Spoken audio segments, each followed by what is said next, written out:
Hold up.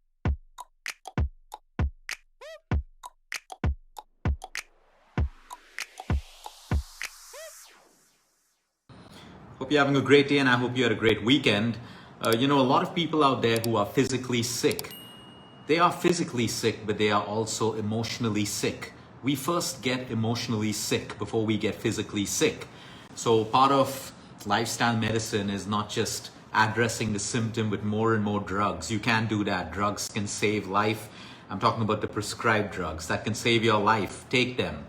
But you have to address the root cause or the feeling or the emotion behind your sickness or behind that pain in your body. You have to address it at some point. You see, a lot of people today are emotionally sick, okay? And it's not always your fault. You may be going through a bad breakup. You may have lost a loved one. You may be going through loneliness right now. You may be battling with guilt, resentment, failure, and all of these things that social media and society has glorified to make us feel more inadequate and worse about ourselves. The problem exists. Is there a solution?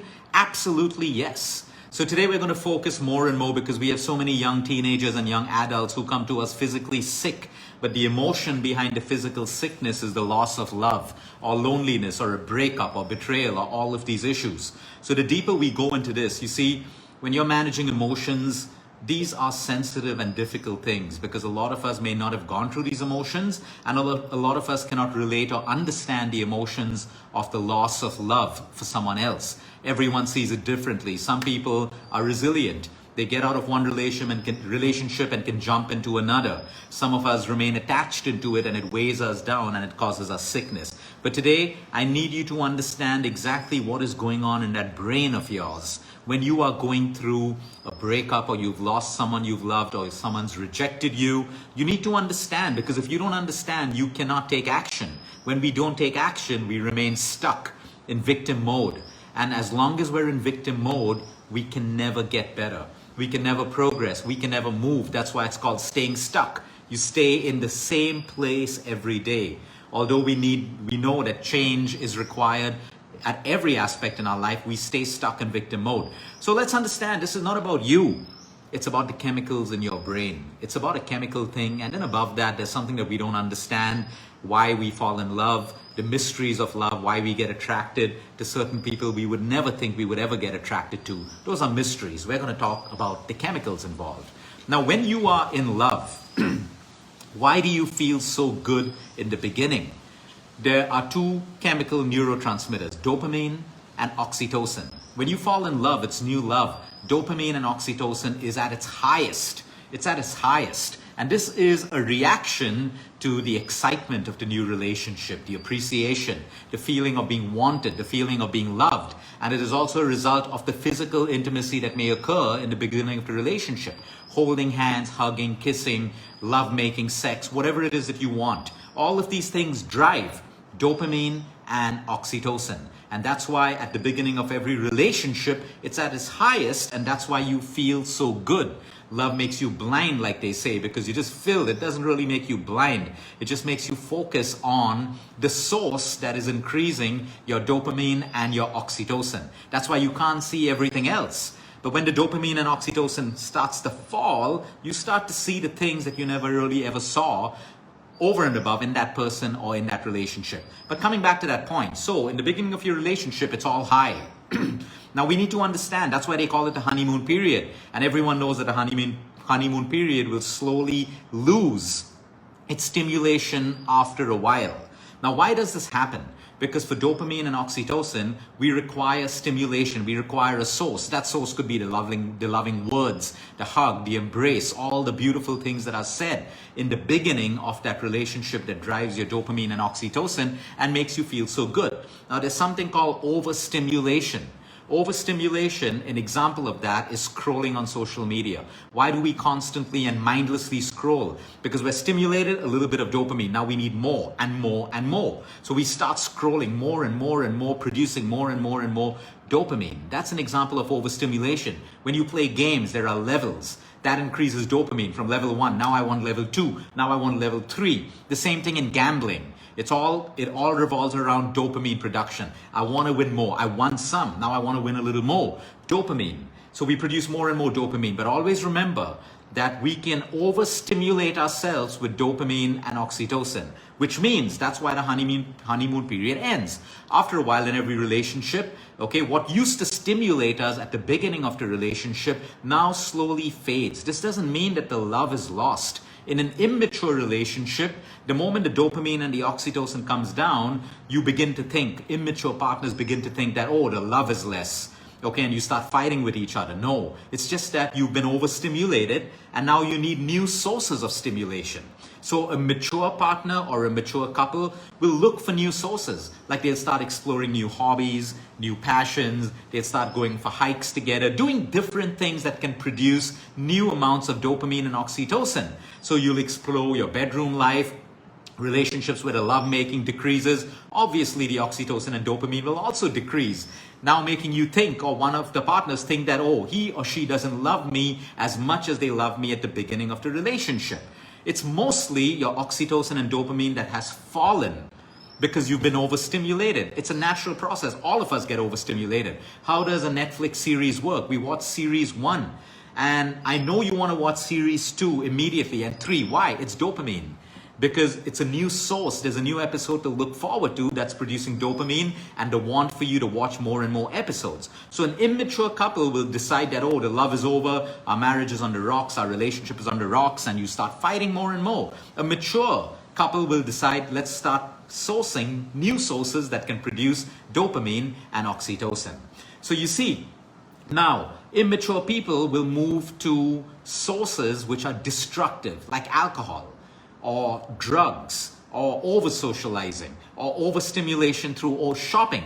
All of these things are not bad, but remember that one glass of alcohol, now you need 2, now you need 3, now you need a bottle. You started off with a cigarette, then you moved to a joint. That joint became your gateway drug to cocaine, heroin, ecstasy, and all of that stuff, because you needed more and more dopamine. That's why it's addictive. That's why alcohol consumed by an immature person or drugs taken by an immature person produces addiction because of the dopamine stimulation and the dopamine addiction. But coming back to relationships, okay, just for you to understand what's happening in you is a chemical thing.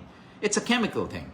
So now let's talk about what happens when you go through a breakup. What happens when you lose that love or someone you love dies or whatever it is, you're betrayed or you're hurt.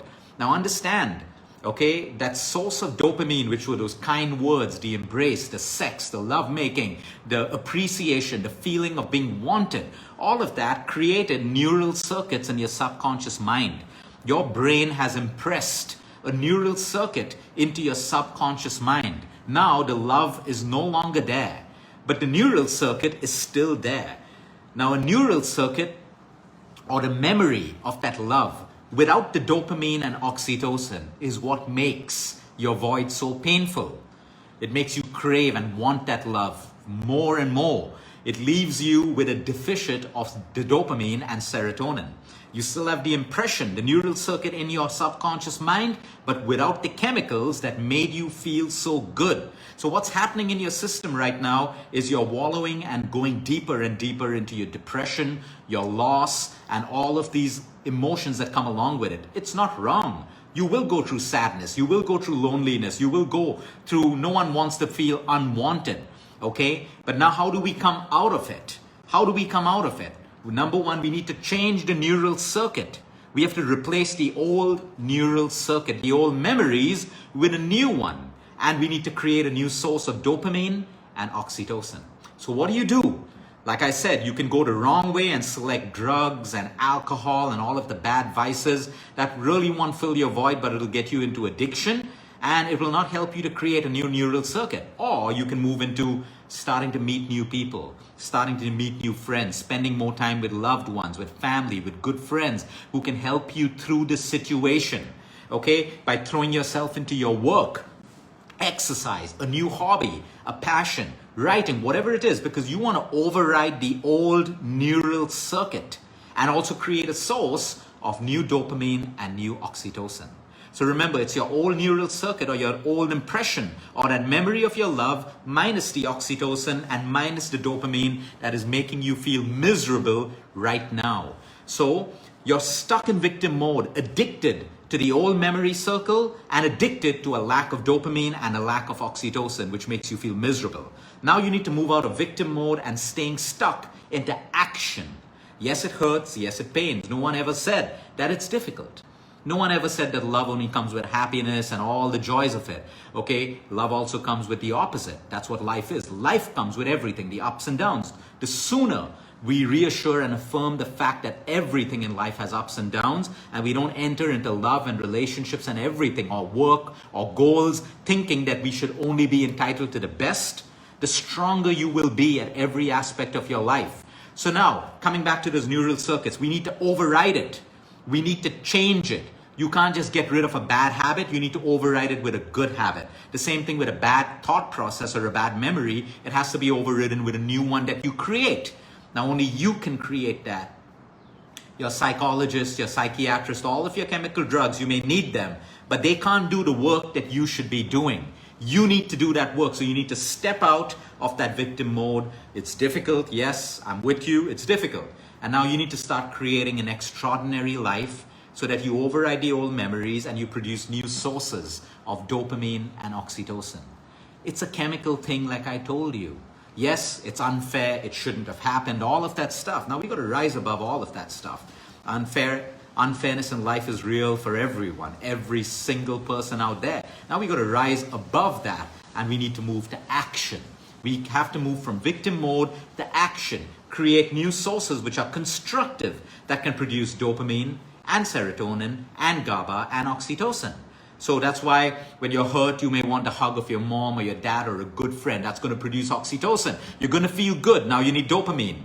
So you need to start creating sources, explore your hobbies, your passions, start writing a book, start putting yourself out there, start meeting new people so you can override it. But if you're addicted to the old memory circle, minus the dopamine and oxytocin, that explains all your hurt, your pain, and your possible slip into depression. So once we understand that it's a chemical thing, okay, it's a chemical thing. Yes, there was a person involved. There was a human emotion involved, but those human emotions were controlled by chemical neurotransmitters. And once you understand this, you can make a change in your life. For some people, it may be very fast. For some people, it may be slow, and that's okay. Even if it's slow, any progress is progress as long as you move forward. Have a great day, everyone. Until next time, eat smart, move more, sleep right, and breathe deep.